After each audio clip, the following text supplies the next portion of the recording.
and quite a blank face like someone who in Fay 39's lost their rice ration book, eating jujubes at the big boss in Fay 39's place, going to the big desert, doing things haphazardly, the old folks planting trees, 9 trees dying, 1 tree nodding its head.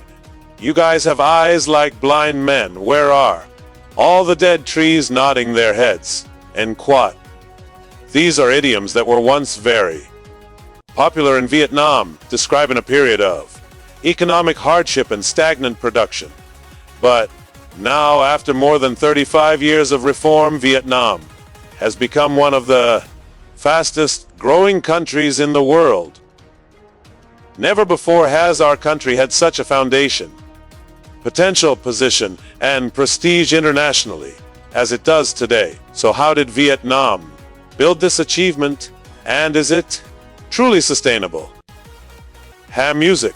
This is Vietnam in 1975, also the time when the country had just emerged from the war as the victor. They had many prospects to look forward to one day, standing shoulder to shoulder with the great powers of the South. First, there were the resources from diverse vegetation and abundant minerals to a vast sovereign sea area. After 30 years of war, Vietnam in 39's population doubled from 22 million people in 1945 to 49 million in 1975. The population was equivalent to a middle-sized power. The harsh living conditions forged a generation of energetic young people who were capable of doing anything for a prosperous future for this young nation. However, joy was short-lived. War once again cast a shadow over the S-shaped land it came from. China, which, despite providing significant support to Vietnam during the 2 wars of resistance, always harbored its own agendas. The largest nation in East Asia wanted Vietnam to resist the West, but did not want the country to be completely unified. Hanoi and Tay 39's resolute pursuit of war to unify the country also displeased China. Subsequently, China sought détente with the United States while fiercely confronting the Soviet Union and Vietnam with military force. Thus, a young nation, having just experienced war, once again faced a wartime economy. The Democratic Republic of Vietnam government, despite its best efforts to normalize relations with the US and Western Europe, failed, forcing it to rely on foreign aid. The Soviet Union and other well-intentioned international organizations, along with the Soviet Union and the Eastern European bloc, were also grappling with internal crises and therefore could not provide sufficient aid to Vietnam. The United States not only failed to keep its promise to pay $3.5 billion for environmental damage caused by Agent Orange, but also demanded that Vietnam repay outstanding debts owed to the Saigon regime. Thus, this S-shaped nation was forced to almost completely rely on itself during its most difficult period. Millions of young people enlisted, ready for a new war of national defense. Furthermore, the management methods of the Democratic Republic of Vietnam government faced serious problems. A centralized, bureaucratic system of subsidies and inefficient distribution of goods led to stagnant economic development. Agricultural cooperatives proved ineffective. Slogans displayed everywhere failed to motivate the majority of the population to participate in labor, and state subsidies were insufficient to support millions of people. 70% of the population lived below the poverty line. The whole country fell into a state of food shortages and had to rely on aid from the United Nations. Industrial activity also stagnated, production declined, and factories lacked the money to pay workers and pay 39 wages. Development model borrowed from the Soviet Union had become outdated. In that context, the proposed 1985 price and wage system was a failed policy.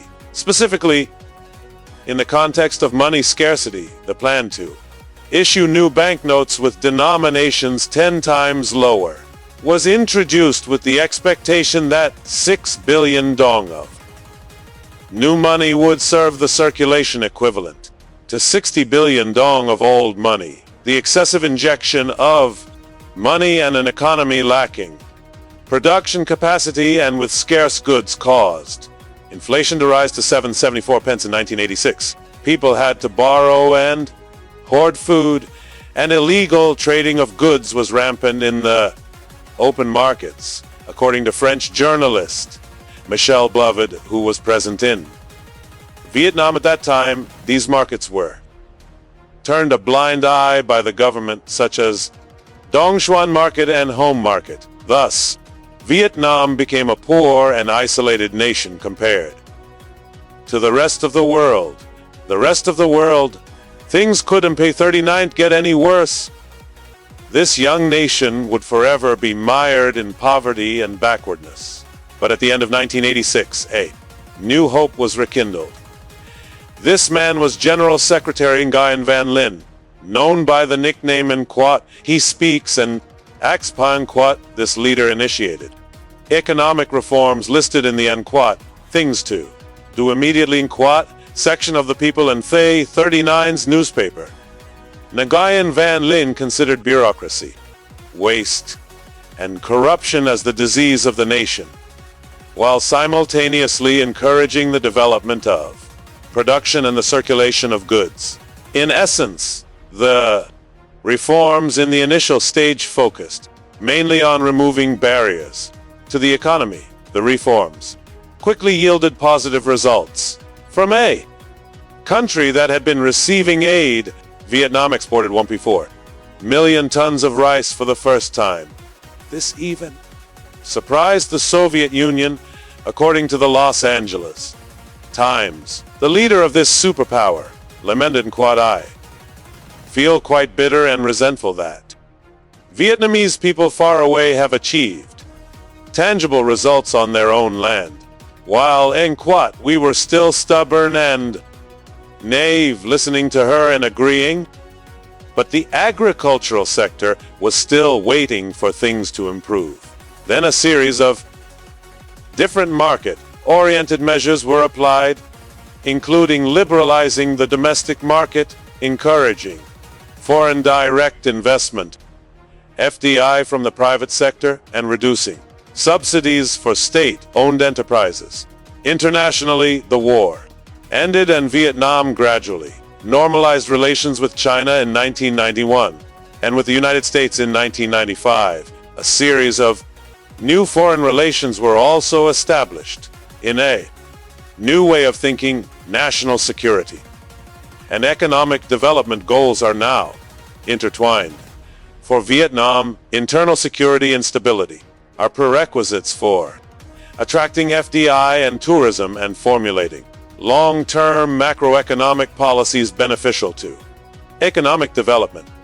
Look at the screen. This is a chart showing Vietnam and Thay 39's economic growth rate over the years, according to data from the World Bank and the OECD from 2000 to 2010.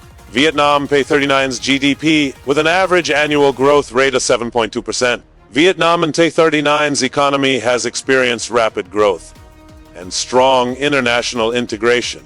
In Southeast Asia, Vietnam and Thay 39's GDP has surpassed Myanmar and reached a level comparable to the Philippines, despite both countries having favorable geographical locations, abundant resources, and not having experienced any large-scale wars.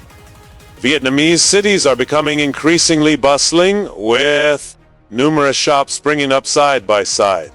The number of Vietnamese businesses established is also increasing accordingly, while in rural areas where the majority of the population lives, living standards have nearly reached those of Thailand, even though Vietnam lags behind them by 20 years. Furthermore, the increasingly open approach of the Vietnamese government has attracted a massive influx of foreign investments (FDI) of up to 438.03 million.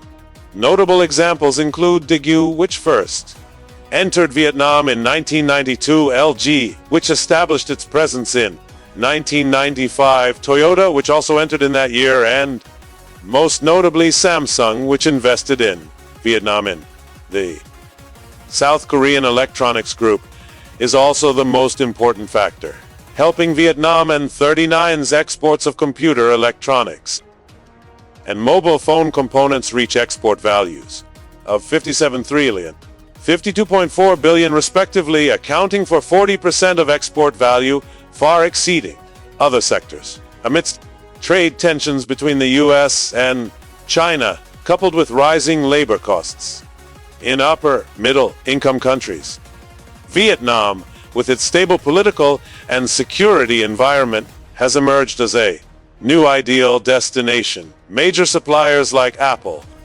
Nuforce, and Pegatron are building large factories in Vietnam. Numerous other big names such as Dell, HP, Google, and Microsoft have also moved or are planning to move part of their production from China to Vietnam. Smaller players like Nike, Adidas, and businesses in the garment, leather, footwear, and food sectors are also following suit, investing in Vietnam to take advantage of the large and inexpensive workforce. The presence of a large number of foreign businesses has also encouraged the emergence of domestic manufacturing and service companies. The supporting industries have thus promoted stable economic development, and the lives of the majority of the people have improved significantly. Many opportunities for wealth creation have emerged, leading to the birth of many domestic businesses in Vietnam. Views that underestimate the private sector and disregard direct labor are gradually becoming outdated in the eyes of Vietnamese people, thanks to the rapid changes in income levels. Besides foreign investment, Vietnam also benefits from, by 2024, Vietnam was the second largest recipient of aid in Southeast Asia after Indonesia, with a recorded amount of $44.8 billion. Japan and South Korea also played a role as the largest aid providers to Vietnam. Music. First of all, China experienced rapid growth due to achieving a large trade surplus, increasing from 0.7% of GDP in 2004 to 2007. Simply put, China enriched itself from the surplus assets generated from excessive exports while imports were limited. But in Vietnam, this country has never achieved a high trade surplus like China, thanks to its export surplus. Vietnam and 39's export turnover is very high, reaching 379.5 billion in 2022, while its import turnover is similarly high, reaching 358.4 billion, almost equivalent to the scale of the economy. This usually happens in resource-rich countries or those dependent on trade rather than domestic economic potential. This is explained by the fact that domestic production processes in this country mainly involve assembling products based largely on imported components and equipment, resulting in very low final value. But can that really make Vietnam truly wealthy? Many people often consider Vietnam today as a miniature version of China in the 1990s. This view is formed based only on some superficial aspects, such as the same regime with the Communist Party holding absolute power and the same market economy with the state playing a dominant role, but in reality, the development paths of the two countries are different. The difference is clear. Imagine you want to set up a phone manufacturing company in China. You just need to set up an assembly plant and buy components from other manufacturers, except for the chip and camera sensor. The huge factory system in China will supply Everything you need from screws and batteries to screen panels. The money spent on buying components from China will continue to flow into the Chinese economy. If you manufacture such a product in Vietnam, you will have to import components from abroad. One of the reasons Samsung chose Vietnam as its main electronics manufacturing location is because it has easy access to component supplies from Shenzhen, China. There are even cases where businesses in Vietnam have to import up to 95% of their raw materials from abroad. Furthermore, the Vietnamese economy is increasingly dependent on foreign direct investment to boost exports and overall growth.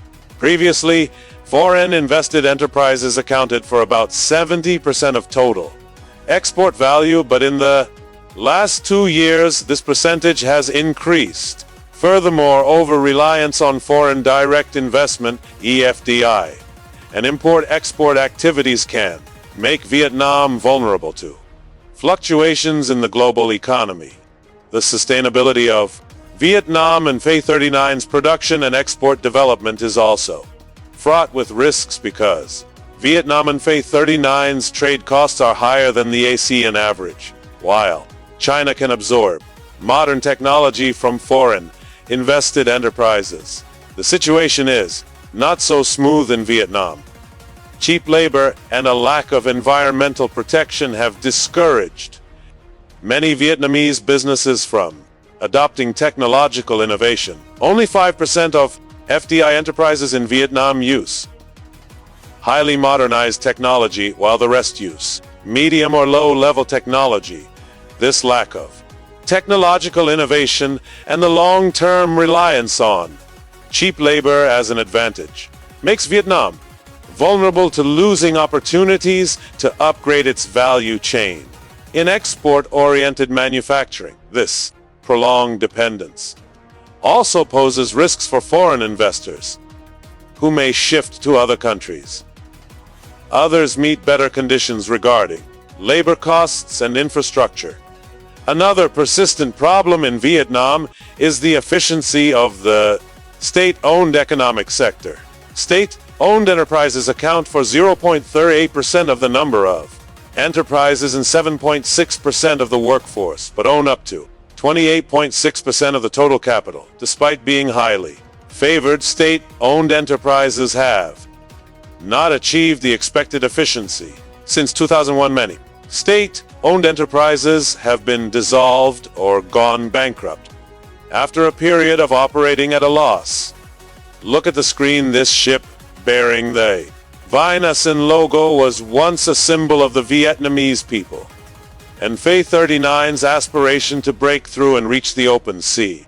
It belongs to the Vietnam Shipbuilding Industry Corporation, Viet Nam, one of the units considered the N Quat, steel piston quat, that propelled the Vietnamese economy into a new era. This state-owned enterprise received preferential treatment from the state, from business support policies to the approval of issuing was $750 million in international bonds in 2005, which was then fully entrusted to Viet Nam for use in all its operations, just to avoid a debt scandal involving over $600 million exposed in 2010. Viet Nam is just one example among many cases of state-owned enterprises incurring losses despite receiving much more favorable treatment than the private sector to resolve their problems. Currently, restructuring plans for capital divestment and conversion of purposes have been implemented, but they remain quite slow, and in many cases they facilitate self-serving actions year after year, projects with delays, causing significant waste of national assets, continue to be implemented and increase year after year. For example, according to a parliamentary oversight report, the number of such projects was identified as 590 in 2016, 840 in 2017, 923 in 2020 edition. Anti-corruption campaigns and the exposure of economic relationships between Individuals and organizations with close ties to state-owned enterprises in Vietnam have led to widespread speculation, the buying of large quantities to create scarcity and then drive up prices. The stock and real estate markets directly lead to the formation of economic bubbles and hinder production. Historically, whether under capitalism or socialism, the two classes, capitalism and proletariat, have opposing interests. However, they both share a common enemy. Speculators. Imagine you are a worker in a hazardous mine, diligently working every day just to earn a living wage, while real estate speculators simply buy and sell properties, profiting from the difference, generally by exploiting scarcity or creating artificial scarcity in special economic context to hoard goods. The class of asset speculators can acquire large amounts of wealth in society, even without creating useful labor. In Vietnam, this not only creates social inequality but also wastes economic resources, which are increasingly shrinking, according to an analysis by the Harvard University Center for Economic Research. This country also receives little non-refundable aid, and the amount of borrowed money increases each year. The excessive amount of money injected into the economy has caused inflation in Vietnam to rise very rapidly. It seems that in 2010 the actual increase exceeded 15%. This has caused many Vietnamese people to lose confidence in their currency. They sell their dong or buy gold and foreign currency whenever possible. This will deplete the economy of development resources, but if the Vietnamese government develops a sound policy, large amounts of capital will continue to flow into the market, creating momentum for development. Vietnam is still a young country with many opportunities to change itself. The persistent problems in Vietnam also appeared in Thailand from the 1990s. Vietnam is a latecomer, so it has every opportunity to avoid the mistakes that existed in those countries. The only question is how.